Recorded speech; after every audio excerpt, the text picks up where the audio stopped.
જાણવા મળ્યું કે મારા હાર્ટમાં હોલ છે, આ વાત મેં મારા ઘરના બધાને કીધી, મારા નણંદો, મારી બહેનોને, મારા છોકરાઓને. ત્યારે મારા છોકરાઓ કે આવું હોય જ નહીં મમ્મી, કેમ કે તને આટલું વર્ક કરો આટલું, ક્યારે તને કોઈ હાર્ટમાં કોઈ દુખાવો નહીં, કોઈ જાતની તકલીફ નહીં, ને આવું નીકળે તો કંઈક ભૂલ પણ હોય. એટલે પણ અમે 2-3 જગ્યાએ રિવ્યૂ લીધા, એટલે રિપોર્ટ તો સાચા જ હોય એટલે માટે. અને ઘણા બધા સગાવાલાએ કીધું કે તને અચાનક જ કેમ આવું થઈ ગયું. મારી બેનની ઉંમર 45 વર્ષની છે, એને 2 બાળકો પણ નાના છે. તો સડનલી આવું સાંભળ્યું અમે કે એને આવું હાર્ટમાં હોલ છે અને બાળકો પણ નાના છે, તો એને આવું શું કેવી રીતે હેન્ડલ કરશું?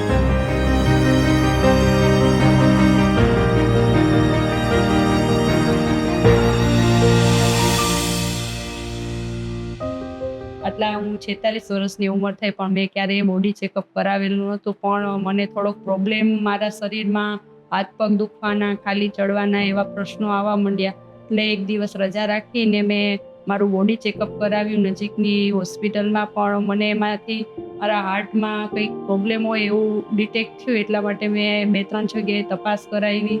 તો મને મારા ફેમિલી ડૉક્ટરે જય શાહનું નામ દીધું અને પછી મેં સારના રેફરન્સથી મને ખબર પડી કે મારા હાર્ટમાં હોલ છે.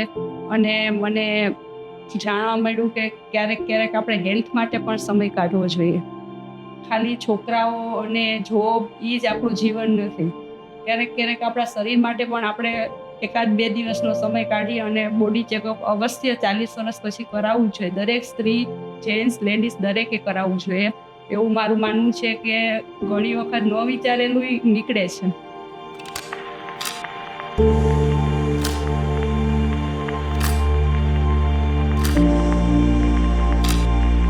અને પછી અમારા ફેમિલી ડૉક્ટરને મળ્યા અને એને અમને જય શાહનું અમને સજેશન કર્યું અને અમે એની સાથે કન્સલ્ટ કરી અને પછી અમને SCGમાં દાખલ થયા. એટલે સીધા મને ICU વોર્ડમાં લઈ ગયા. ત્યાં બધું ખાવા પીવાનું કે તમે શું સવાર હળવો નાસ્તો કરીને જવાનું કીધું. તો હળવો નાસ્તો કરીને જાય. પછી કીધું કે તમારો ટાઈમ થાય એ પહેલાં તમારે કોઈ ફૂડ કે કંઈ લેવું હોય તો એ નાસ્તો કરી અને પછી મને બધી વસ્તુ પાણી લેવાની ના પાડી કે 5-6 કલાક. અને પછી મારો પ્રોસિજરનો ટાઈમ વારો આવ્યો એટલે પછી લઈ ગયા મને ઓપરેશન થિયેટરમાં. અને ત્યાં પણ મને સારો એવો બધાનો રિસ્પોન્સ મળ્યો.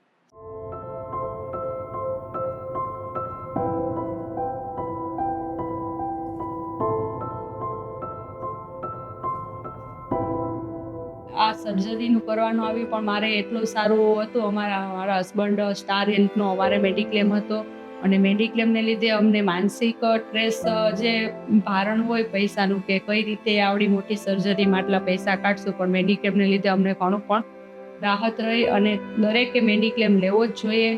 અને મેડિક્લેમ એટલું સારું છે કે આપણા ભવિષ્યમાં શું થવાનું છે કોઈને ખબર નથી. મારા ફેમિલીમાં જોઈએ ને તો આવું હાર્ટનો પ્રોબ્લેમ કોઈને થયો નથી. મારા પપ્પાને એટેક આવી ગયો હતો પણ એમને બહુ ટાઈમમાં ખબર નહોતી પડી ને સડનલી આવું બની ગયું. ને આવું જે હોલ વાળું ને જે તૃપ્તિને જે થયું એ સાંભળીને એમને શોક લાગ્યો કે આવું હોય આટલી ઉંમરે. એટલે થોડોક આઘાત તો લાગ્યો કે હવે શું થશે. એટલે થોડુંક વાર તો ગભરાઈ ગયા અમે બધા કે આવું અચાનક આવી પડ્યું તો હવે શું કરશું. તો એને એવું કીધું કે કદાચ નાનો એવું ઓપરેશન પણ થાય. એટલે હાર્ટનું ઓપરેશન એટલે થોડીક આપણને બીક પણ લાગે કે સક્સેસ જશે કે નહીં, શું થશે આગળ, એવો પ્રશ્ન થાય. પણ હોસ્પિટલનું કામ સારું હતું SCGનું, તો બહુ સરસ રીતે કામ થઈ ગયું છે અમારા બેન. પહેલાં મને જે થાક ને જે કામ કરવામાં અને મને ઓલું થતું હતું એ અત્યારે મને કંઈ થતું નથી. નોર્મલ લાગુ છું એકદમ અને મને સારું એવું ફીલ થાય છે. અને મારે ભવિષ્યમાં પણ હવે કંઈ વાંધો નહીં આવે આ માટે.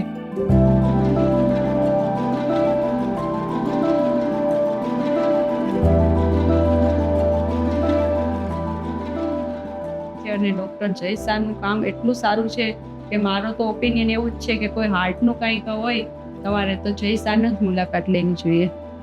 અને એનું કામ મને ખરેખર સ્વભાવથી માંડીને કામમાં એ પણ એટલું સારું કરેલું છે. મારા ડૉક્ટરે મને રિપોર્ટ પરથી કીધું કે તમને હાર્ટમાં હોલ છે. પછી મારા ફેમિલી લોકોએ પણ મને એટલો સપોર્ટ કર્યો છે. મારા બાળકોથી માંડી મારા હસબન્ડે પણ મને ઘણો બધો સપોર્ટ કર્યો છે કે જરાય બીવાની જરૂર નથી. અત્યારે ટેકનોલોજી એટલી બધી આગળ છે કે તને તો ખબર જ નહીં પડે કે તારું થઈ જશે અને તું જેવી હતી એવી જ થઈ જઈશ. અને મારા બાળકો પણ મને એટલો રિસ્પોન્સ આપે કે મમ્મી તું કશું કરમાં અમે તને હેલ્પફુલ થશું. અને મારા સગાવાલામાં પણ મારી બહેનો, મારી નણંદો બધા મને સપોર્ટિંગ હતા કે કંઈ બીવા જેવું નથી, આમાં તને કંઈ થવાનું નથી, તું પાછી હતી એવી જ થઈ જવાની છે. અત્યારે બધું એટલું આગળ વધી ગયું છે કે ટેકનોલોજીથી તારું બધું શરીર સારું થઈ જશે.